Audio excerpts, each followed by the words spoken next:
crime to slap?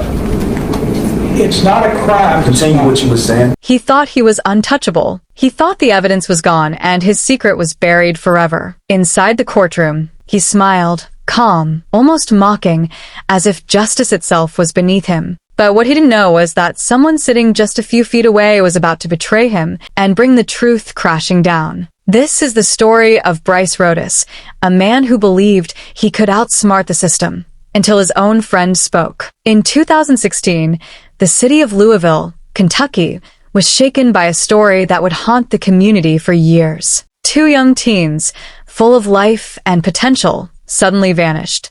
Their family searched for answers that never seemed to come. At the center of it all was a local rapper named Bryce Rhodess. To some, he was talented, ambitious. To others, he was unpredictable and arrogant. But no one expected the tragedy that would follow, or the darkness hidden behind his confident smile. Bryce Rhodess had been trying to make a name for himself in Louisville's underground rap scene. He was young, sharp, and outspoken, someone who enjoyed attention. People who knew him described him as bold and fearless. But as time passed, those same traits began to look more like recklessness. He spent most of his time surrounded by friends, young men trying to find their way in a world that didn't give second chances easily. Among them was Antoine Carter, a close companion who often followed Bryce's lead. To outsiders, their group seemed inseparable. But behind the laughter and music, small tensions were growing. Arguments, pride, and the need to prove something, anything.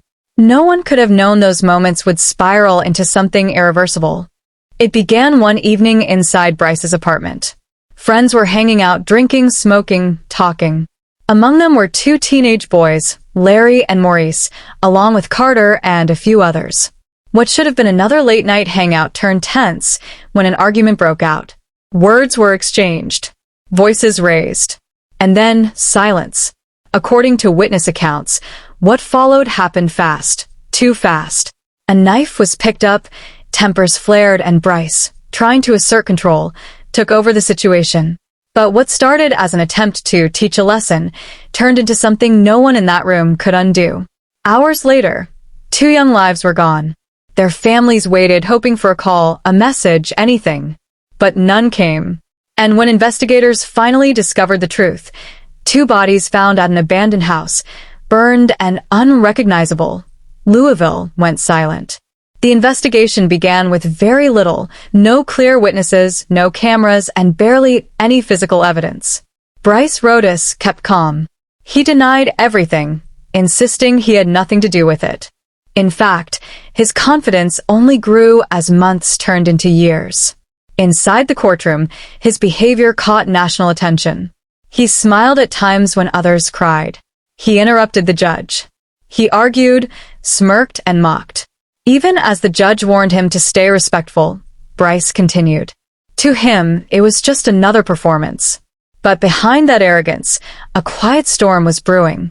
Because someone close to him, someone who had been there that night, had finally reached their breaking point. That person was Antoine Carter.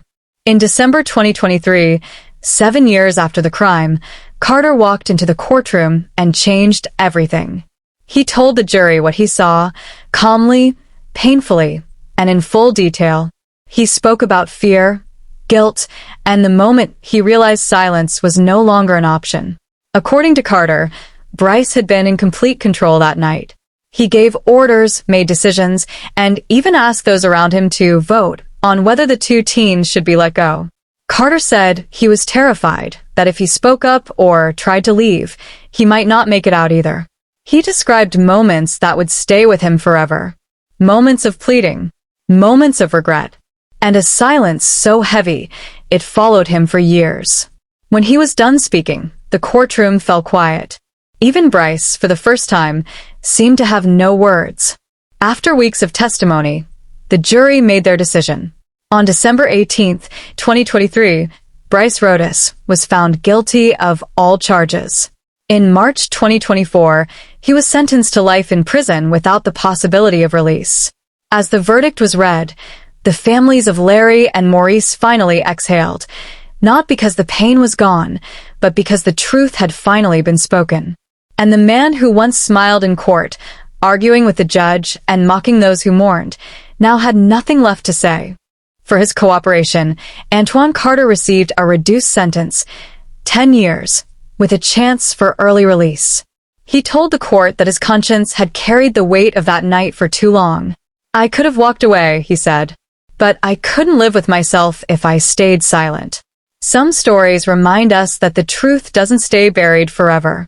No matter how carefully someone tries to hide it, no matter how long silence lasts, it finds its way out.